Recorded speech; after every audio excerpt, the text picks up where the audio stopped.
As a small-town, misfit millennial living in Minnesota, I was beyond excited when I got accepted to the University of Wisconsin. This meant a new town with new, hopefully like-minded people. Well, honestly, I was more excited to move when my best friend Zachary was going to be moving with me. Recently, his mother's health had taken a turn for the worse, and he just didn't think it was a good idea to move at this point in his life. I totally understood, and while it was definitely a bummer about his mom, this also meant I would be moving alone. I'm 27 years old, so the thought of dorm life is just not appealing to me whatsoever. As soon as I knew my best friend was not going to be moving with me, I started to look on Craigslist for apartments in my price range. The semester was starting in about 6 weeks, so this change of plans definitely brought on some anxiety. I jotted down a few addresses and phone numbers, and as I continued scrolling through the listings, I came upon one that was only $200 per MO. There weren't any pictures, but it stated I would have my own bedroom and bathroom, and my only roommates would be an elderly woman and her well-behaved dog. Could this be any more perfect?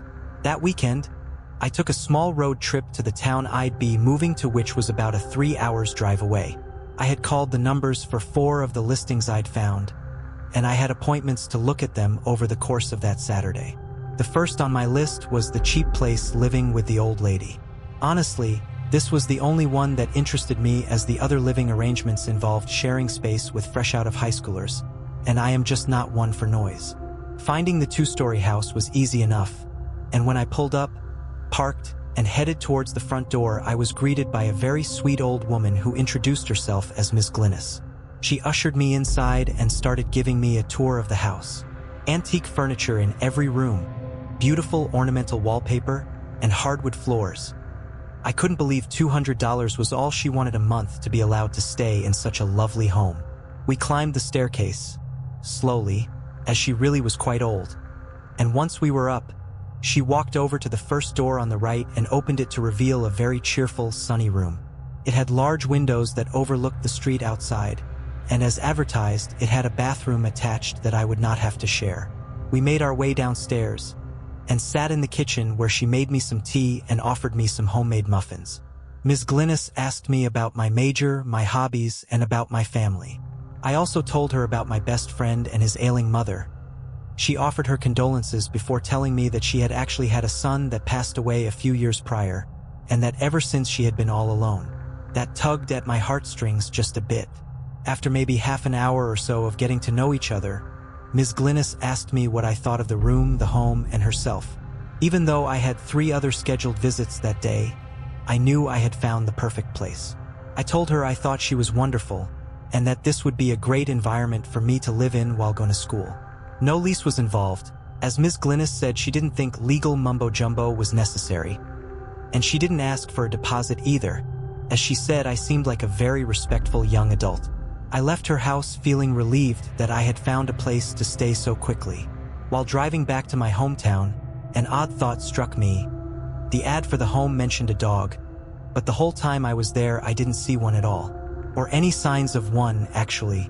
I brushed it off as a possible senile quirk, though nothing else about the woman that day had made me think she was anything less than sane. I returned 3 weeks later to move in. Zachary accompanied me with his truck and helped me move my bed, dresser, TV, and all my boxes of stuff inside. He met Ms. Glynnis, and while she certainly was no Zachary, he thought she was a cute old lady and wished me luck settling in. I gave him a hug and thanked him for helping me move. After he drove off, I decided to get to unpacking. After unpacking the necessities and making my room as comfortable as it was going to get for my first night, I went downstairs for a glass of water. Ms. Glynnis was sitting at the table playing solitaire on her computer. She was wearing a quilted robe and had her hair in foam curlers. When she noticed me enter the room, she squinted down at the corner of her computer screen, noticed the time, and said she ought to be getting to bed. I looked up at a clock on the wall and noticed it was already after 11 p.m. I didn't realize I'd been unpacking for so long. She closed her laptop, put just a few things away in some cupboards, then wished me a good first night. Before leaving the kitchen, she looked right at me and said, "Oh, and dear, don't mind the dog. He'll get used to you very soon." She then walked to her bedroom, which was on the first floor, turned the light on and shut the door behind herself. Right, the dog. It's not that I mind dogs. I love pets, really. I just hadn't seen a dog once so far. Or dog toys or food and water dishes. If this was the only crazy thing about this old lady, her having an imaginary pet, I could deal with that. I got my glass of water, ascended the stairs, and got ready for bed. I found my laptop and started to message Zachary online. I asked if he made it back okay. He asked how the unpacking was going, fairly basic, boring conversation. It wasn't long before he had to go to bed as he had work in the morning, and I decided it was a good time for me to go to sleep too. But just as I was starting to drift off, my eyes shot open. Something had started to scratch at my bedroom door. Scritch, scritch, scritch. I stared through the darkness at the sound. The scratching soon was accompanied by whining, which prompted me to get out of bed.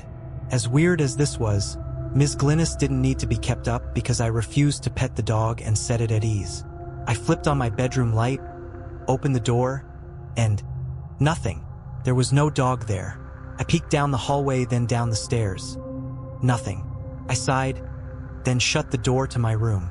After shutting the lights off and climbing back into bed, I fell asleep without fail.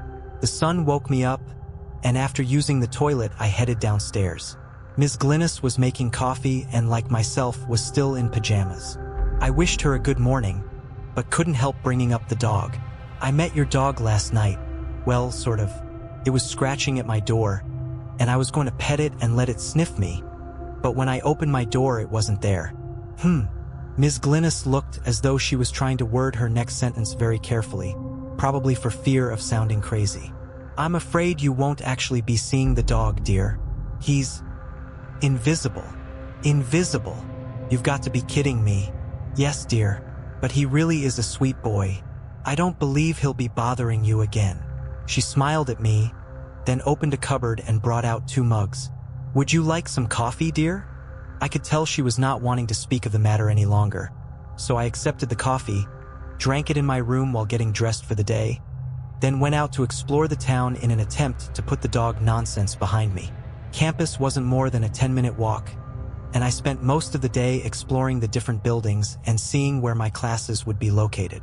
It was just a few more weeks before the semester started, and I wanted to be as prepared as I could be. After exploring campus, I decided to just walk around before heading back home to get a feel for the town. Zachary called me, and we talked for over 2 hours about this new video game he was playing.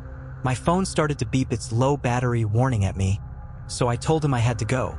It was dark, and I was lost, but it wasn't long before I came across campus grounds again, which meant I wasn't far at all from home. I reached the front steps and noticed no lights were on inside. Ms. Glynnis must have already gone to sleep. I opened the front door and immediately tripped over something in the dark. I fell forward and tried grabbing the nearest thing to me, a coat rack, but it wasn't enough to keep me from falling. I stood back up, found the nearest light switch, and flicked on the lights. I picked up the coat rack and placed Ms. Glynnis's sweaters back on it before scanning the room for what I tripped over. There was nothing at all near the door that I could have tripped over. The dog entered my mind, and I began to feel just a little bit uneasy. I went to the kitchen and saw Ms. Glynnis had left a plate of cookies on the counter for me. Even if she was crazy, she really was a sweet old woman. I took a cookie, poured myself a glass of milk, then went upstairs to my room. I opened my laptop in an attempt to see what Zachary was up to, or rather, to see how his game was going. But my computer wasn't connecting to the internet. I decided I would go tinker with the router, but first I would charge my phone. I hadn't unpacked all my things yet, and my phone charger was one of those things I hadn't unpacked, so I started to look for it. I opened a box, and after looking through its contents for a couple of minutes, I heard it again. Scritch, scritch, scritch. No, there were no such things as invisible dogs. Scritch, scritch, scritch. But there was definitely something in this house, something at my door, that was very real that I could not see. The scratching persisted, then the whining started. This dog was real, and I was going to prove it to, if nobody else, to myself. Besides, Ms. Glynnis didn't seem afraid of it, so why should I? I decided that if I could somehow see the dog, I wouldn't be so afraid. And how do you make something invisible, well, visible? You put something over it, I guess. I scanned my room as the scratching and the whining continued. I looked at my bed, walked over to it, then took the flat sheet out from under the covers. My plan was to open the door and throw the sheet over the dog, enabling me to see its outline. My heart started to race. I clutched the end of the sheet with one hand as I held the doorknob in the other. In a fast, swift motion, I swung the door open, grabbed the sheet with both hands, then threw it out into the hallway ahead of me. As the sheet draped over the animal, exposing its curvature and proving to me that something did in fact exist just in front of me, I became horrified. It wasn't the shape of a dog exposed under that sheet. It was the shape of a human, down on all fours with its head staring straight up at me.